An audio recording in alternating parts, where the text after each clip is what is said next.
जय हिंद दोस्तों, आपको अपने इस यूट्यूब चैनल में स्वागत है। जैसा कि आप लोग जानते हैं कि हम साइंस की क्लास 10th का इम्पोर्टेंट क्वेश्चन लेकर आए हैं और उसी का सीरीज चल रहा है। देखिए, पहला क्या है कि वो सेकंड क्वेश्चन जो है वो आयनिक, यौगिक और गलनांक के उच्च क्यों होता है। देखिए, आयनिक, यौगिक और गलनांक उच्च क्यों होता है। तो आयनिक यौगिक जो है परस्पर आयनिक आकर्षण बहुत ही ज़्यादा शक्तिशाली होता है। जैसे कि देखिए कि आयनिक यौगिक जो है उसका जो आयनिक आकर्षण है, जब कोई वस्तु को जो आकर्षित करता है तो वो आकर्षण शक्ति जो है वो बहुत ज़्यादा है। और इसी शक्ति के तोड़ने के लिए जो ऊर्जा की आवश्यकता होती है, जैसे कोई चीज़ को इसको हटाने यानी कि इसको खींचने की आकर्षण की क्षमता बहुत है, इसको हटाने के लिए एक बाहरी ऊर्जा लगेगा और अत्यधिक ऊर्जा लगेगा, उसी को गलनांक कहते हैं। तो वही हो गया इसका गलनांक। क्यों होता है? तो इसीलिए ऊंच होता है। समझ गए? अब देखिए, अगला क्वेश्चन है कि निम्न पदों को परिभाषित करें, यानी कि खनिज, अयस्क और गैंग तीनों को कहता है परिभाषित करने के लिए। देखिए मेरे दोस्तों, ये जो है ये आपको ऑब्जेक्टिव एंड सब्जेक्टिव दोनों में पूछा जा सकता है और पूछेगा ही पूछेगा। आप देखना ना बोले मेरे दोस्तों, ये पूछेगा ही पूछेगा। देखिए, खनिज जो है वो पदार्थ है, धातु अपने यौगिक के रूप में पाया जाता है। जैसे कि वो यौगिक के तत्व के रूप में नहीं, वो यौगिक यानी यौगिक जो तत्वों के समूह को कहते हैं, तो वो यौगिक के रूप में पाए जाते हैं, उसे खनिज कहते हैं। और ऐसा खनिज जो उसमें धातु का निष्कर्षण जो है अत्यधिक सरल, यानी उसका जो जैसे कि कोई धातु को उसमें से कुछ अलग पदार्थ निकलता है और सरल तरीके से निकलता है, तो वह अयस्क हो गया, यानी कि उसमें ज़्यादा कठिन नहीं होता है। और खनिज जो है, खनिज प्रकृति में शुद्ध रूप में प्राप्त नहीं होते हैं। खनिज जो है वो प्रकृति में जो शुद्ध रूप में प्राप्त नहीं, उसको शुद्ध किया जाता है।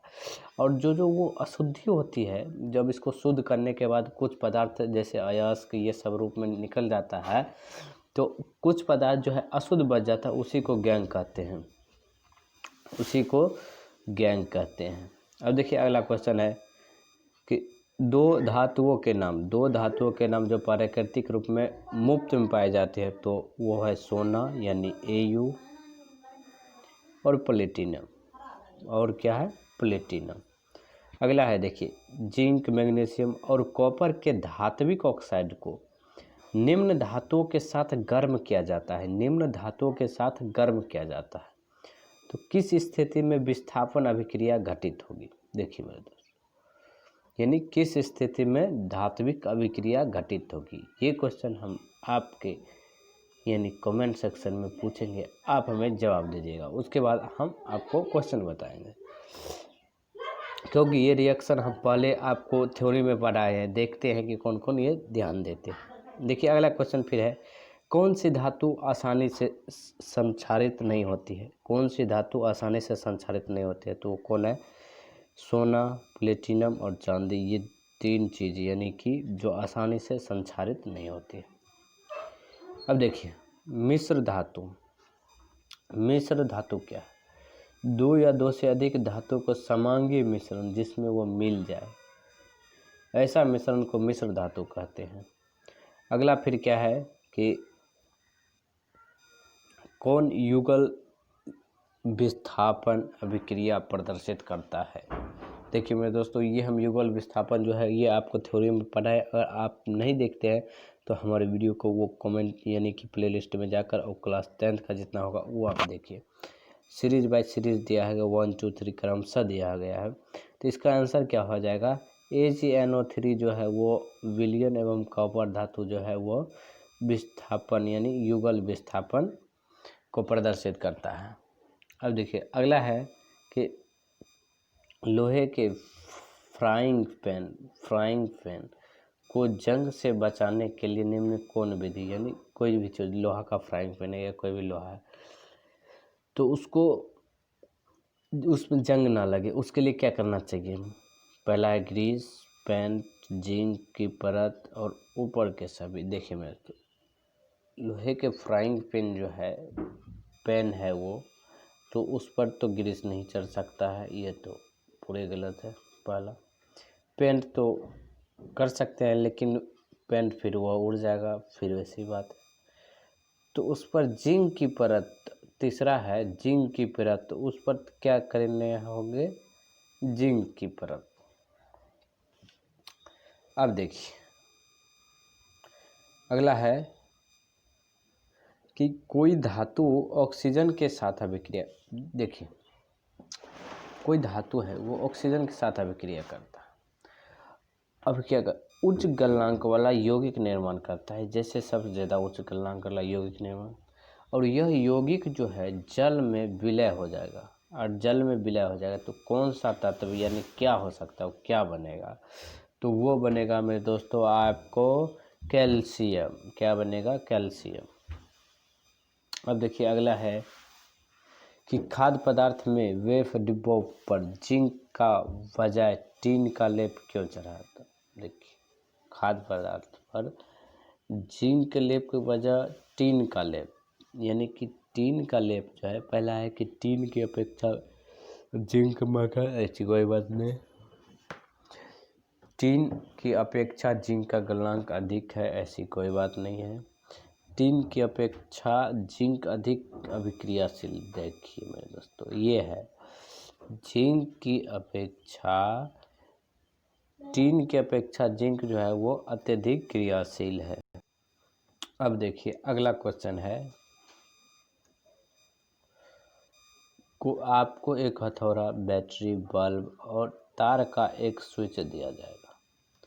इनका उपयोग करके धातु और अधातु के नमूने के बीच विभेद करें, यानी अलग कैसे करें। और धातु और धातु को विभेद के लिए इन परीक्षणों को उपयोगिता का आकलन यानी लिखिए। आपको कैसे आप जानेंगे कि ये होगा, देखिए हथौड़े से पीटकर धातु की पतली चादर प्राप्त होती है, जबकि अधातु जो है वो भंगुर है, वो छोटे छोटे टुकड़ों में बिखर जाता है। समझ गए मेरे दोस्तों। अगला है विद्युत परिपथ द्वारा, पहले तो ये हथौड़ा के द्वारा, अब विद्युत परिपथ। सर्वप्रथम एक बल्ब, बैटरी और तार और स्विच लेंगे, उसको परिपथ बनाएंगे, यानी तीनों सामान लेकर परिपथ बनाएंगे। इसके बाद बारी बारी से धातु और अधातु में दिए गए नमूने को विद्युत परिपथ के क्लिप में लगाएंगे। विद्युत परिपथ का जो क्लिप होता है उसमें लगाएंगे, यानी जो दो तार रहेगा, यानी एक तार आपको स्विच के बगल होके आएगा और एक तार डायरेक्ट है। तो स्विच को फिर उसको जोड़ने के बाद, विद्युत परिपथ क्लिप में जोड़ने के बाद स्विच को ऑन करेंगे, तो हम देखते हैं कि धातु की स्थिति में बल्ब जलने लगता है और अधातु की स्थिति में बल्ब नहीं जलता है। तो ये हमारा दूसरा नियम है कि दूसरे तरीका से हम प्राप्त कर सकते हैं कि कौन धातु है कौन अधातु है। अब देखिए परीक्षण जो है वो क्या कर रहा है कि ज़्यादा उपयुक्त तरीका, क्योंकि ग्रेफाइट एक धातु है परंतु विद्युत का स्वचालक है, इसीलिए इसके साथ बल्ब जलने लगेगा। देखिए ये तो अपवाद इस तरह से आप पकड़ सकते हैं। अब देखिए उभयधर्मी ऑक्साइड, उभयधर्मी ऑक्साइड यानी कि ऐसा ऑक्साइड जो अम्ल और क्षारक दोनों से अभिक्रिया करके लवण और जल प्राप्त कर। लवण और जल, आपको मेन याद रखना, लवण और जल, यानी कि दोनों से अभिक्रिया करके लवण और जल बनाएगा, उभयधर्मी कहलाएगा।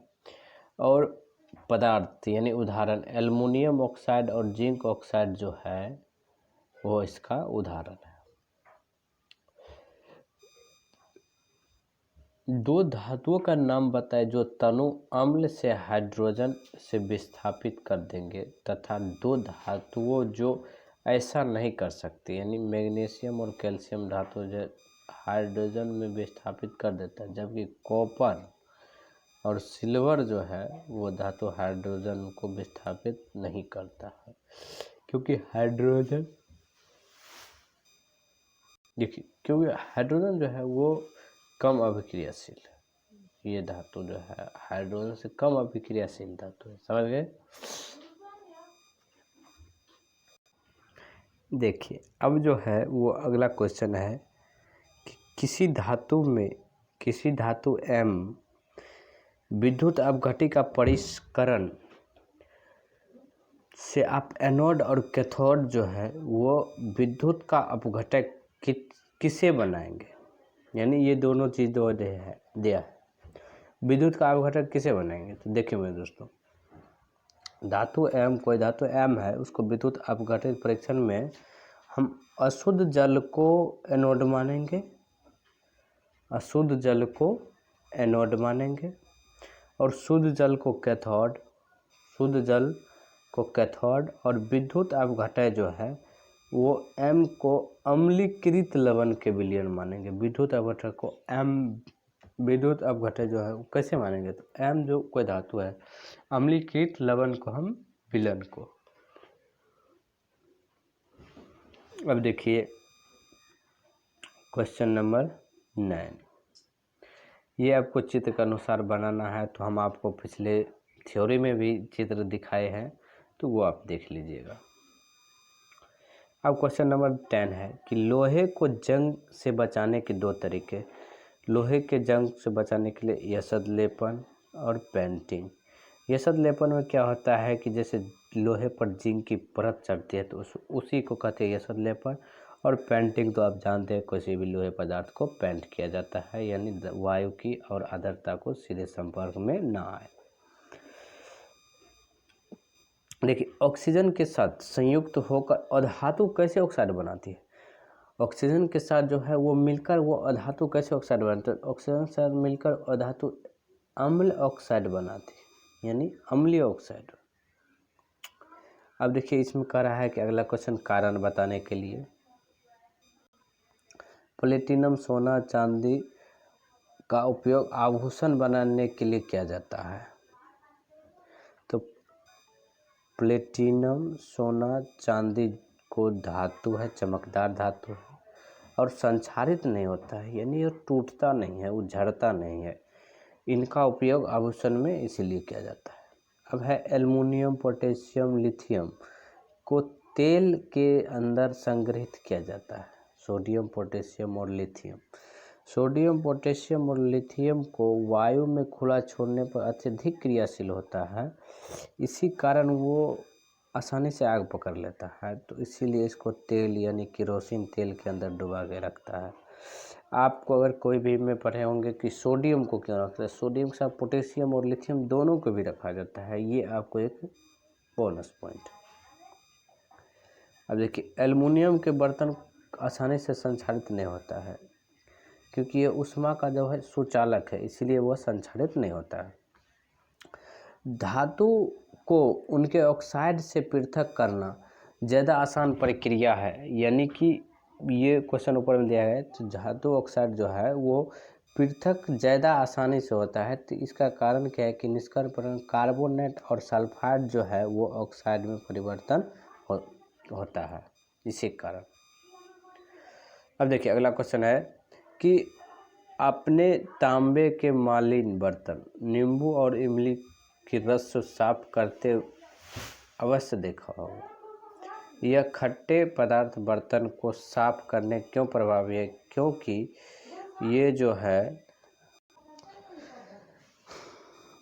अशुद्ध पदार्थ जो है उसको साफ करने के प्रभावी होता है। इससे तांबे के बर्तन चमक बनती है, यानी नींबू ये जो है अम्ल है, ये क्या है अम्ल, इसी कारण वो अत्यधिक साफ करता है। फिर अगले क्वेश्चन फिर अगले सेशन में बताएंगे, लेकिन आप लोग ये वीडियो को देखना ना भूलिएगा। थैंक यू, जय हिंद मेरे दोस्त।